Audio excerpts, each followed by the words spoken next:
Number 1 Don Bradman. ఇతడైతే one of the best player అని చెప్పుకోవచ్చు. ఆస్ట్రేలియా తరపు నుంచి వచ్చిన one of the best player అని చెప్పుకోవచ్చు. ఇతడైతే అగైన్స్ట్ ఇంగ్లాండ్ యాషెస్ సిరీస్లో సిడ్నీ క్రికెట్ స్టేడియం వేదికగా అయితే అద్భుతమైన నాక్ ఆడి 234 రన్లు కొట్టి సింగిల్ హ్యాండెడ్గా అయితే మ్యాచ్ని టర్న్ చేసేసాడు. అసలు ఇతడు ఏమన్నా ప్లేయర్ అంటే ఇతని క్రికెట్ కెరియర్ మొత్తంలో అతడు దాదాపు 99 యావరేజ్ మెయింటైన్ చేశాడంట. అంటే ఇతడు నిలబడ్డాడంటే అసలు అవుట్ అయ్యే ప్లేయర్ అయితే అసలే కాదు. ఇతడు రన్స్ స్కోర్ చేస్తూనే ఉంటాడు, టన్నులు కొద్ది టన్నులు. ఇతడి వల్ల ఆపోజిషన్ టీము ఏం చేయాలని అర్థం కాక తలలో పట్టుకొని బాధకు ఉండడం తప్ప ఇంకా ఏమీ చేయలేరు. ఇతడు అటువంటి గ్రేటెస్ట్ ప్లేయర్. మనము ఈ జమానాలో పోల్చుకుంటే ఒక చేతేశ్వర పుజారా మరియు ఒక జో రూట్, ఒక స్టీవ్ స్మిత్ కలిస్తే ఎటువంటి డిఫెన్స్, ఎటువంటి రన్స్ స్కోర్ చేయగలుగుతారో అప్పటి జమానాలో ఇతడు ఒక్కడే అంత రన్స్, అటువంటి ఇంపాక్ట్ చూపించేవాడు. ఇక నెంబర్ 2 విషయానికి వస్తే మన ఇండియన్ అయితే విజయ్ హజారే. ఇతని పేరు మీద అయితే మనకు విజయ్ హజారే ట్రోఫీ అని ఒక T20 లీగ్ కూడా జరుగుతుంది. ఇతడు ఎంత గ్రేటెస్ట్ ప్లేయరో జస్ట్ ఆ T20 లీగ్ జరుగుతుంది అన్న శబ్దం వింటే చాలు. ఎంత గ్రేటెస్ట్ ప్లేయర్ కాకపోతే అతని పేరు పైన T20 లీగ్ జరిపిస్తారా? అతడు అంత గ్రేటెస్ట్ ప్లేయర్ ఇండియాకి. ఇతడు ఆస్ట్రేలియాలో ఇండియా తరపున against Australia literally first Indian to hit a century అన్న రికార్డ్ అయితే నెలకొల్పాడు. ఇతనికి ముందు ఎవరే కానీ ఆస్ట్రేలియా గడ్డ పైన ఒక సెంచరీ కూడా కొట్టలేదు. కానీ ఇతడైతే 2 ఇన్నింగ్స్లో సెంచరీ కొట్టాడు. ఫస్ట్ ఇన్నింగ్స్లో ఏమో 145 మరియు సెకండ్ ఇన్నింగ్స్లో ఏమో 155 రన్స్. అప్పట్లో ఆస్ట్రేలియా దగ్గర సన్న చితగా బౌలర్స్ అయితే అసలే కాదు, వాళ్ళు పెద్ద పెద్ద bowlers, Dennis lily, Glenn McGrath like దిగ్గజ ప్లేయర్లు ఉండేవారు. అటువంటి బౌలర్స్ని ఫేస్ చేయడం అంటే అంత ఆషామాషి కాదు. అది కూడా అడిలైట్లో ఎప్పటి నుంచో ఆ ఎక్స్ట్రా బౌన్స్, ఎక్స్ట్రా స్వింగ్ అనేది దొరుకుతూ ఉంటుంది ఫాస్ట్ బౌలర్లకు.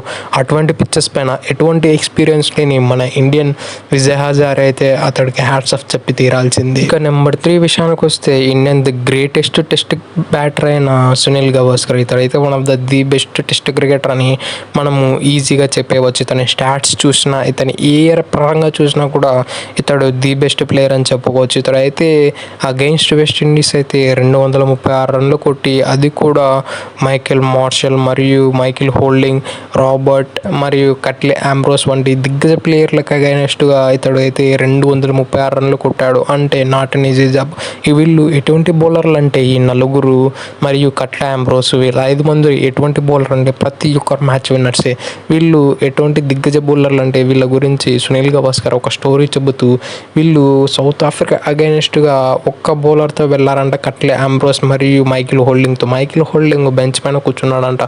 ఆ తర్వాత కూడా సౌత్ ఆఫ్రికాని ఒక్క కట్లే ఆంబ్రోస్ అతడు సౌత్ ఆఫ్రికా టీం మొత్తాన్ని ముప్పు చెరువులు నీళ్లు తాపించాడంట. అంటే అంత గ్రేటెస్ట్ బౌలర్స్ వెస్టిండీస్ బౌలర్స్ అప్పటి 19th సెంచరీస్లో. ఇక నెంబర్ 4 విషయానికి వస్తే సర్ వివ్ రిచర్డ్సన్. ఇదైతే ఒక అద్భుతమైన నాక్ ఆడాడు. ఇతడైతే ఓల్డ్ ట్రాన్స్పోర్ట్ వద్ద ఇంగ్లాండ్ అగైనెస్ట్గా అయితే ఓడేస్లో కేవలం 170 బాళ్ళల్లో 189 రన్లు కొట్టి ఆ కాలంలో వన్ ఆఫ్ ద హైయెస్ట్ రన్స్గా స్కోర్ నెలకొల్పాడు ఓడేస్లో.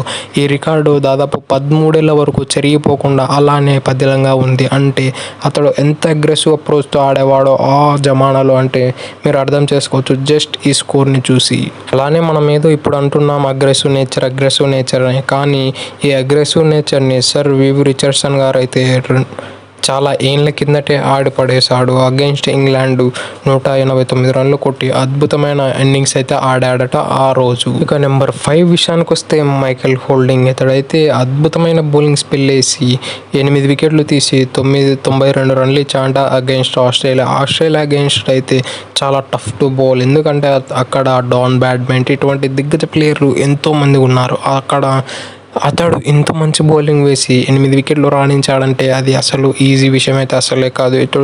ఎటువంటి బౌలర్ అంటే మనం ప్రజెంట్ మన తెలిసిన బౌలర్తో రెప్లికేట్ చేయాలంటే జిమ్మీ ఆండర్సన్ మరియు ఒక జస్ప్రీత్ బుమ్రా, ఒక మార్క్ వుడ్ కలిపితే ఒక మైకెల్ హోల్డింగ్. ఎందుకంటే జిమ్మీ ఆండర్సన్ దగ్గర ఉన్నంత స్వింగ్ ఉంది అతని దగ్గర, జస్ప్రీత్ బుమ్రా దగ్గర ఉన్నంత అక్యురసీ ఉంది, అలానే మార్క్ వుడ్ దగ్గర ఉన్నంత మంచి పేస్ ఉంది. అఫ్కోర్స్ 150 అయితే లేదు, కానీ అప్పట్లో 140, 135 ఈజ్ ఎ బిగ్ పేస్. మీరు రీసెంట్గా సోషల్ మీడియాలో కూడా చూసే ఉంటారు, రా పేస్ మరియు రా ఫుటేజ్ ఆఫ్ క్రికెట్ అని కొన్ని రీల్స్ వైరల్ అవుతున్నాయి. అక్కడైతే మైకేల్ హోల్డింగ్ లిటరల్లీ ఒక బ్యాటర్ని అయితే బీట్ చేస్తూ ఉంటాడు అతను బౌన్సర్స్తో. అంత డెడ్లియెస్ట్ బౌన్సర్స్ వేసేవాడు Michael Holding. That's it for today. ఇలాంటి మరిన్ని వీడియోల కోసం మన ఛానల్ సబ్స్క్రైబ్ చేసి డైలీ ఫాలో కండి. Thank you for it. Have a nice day.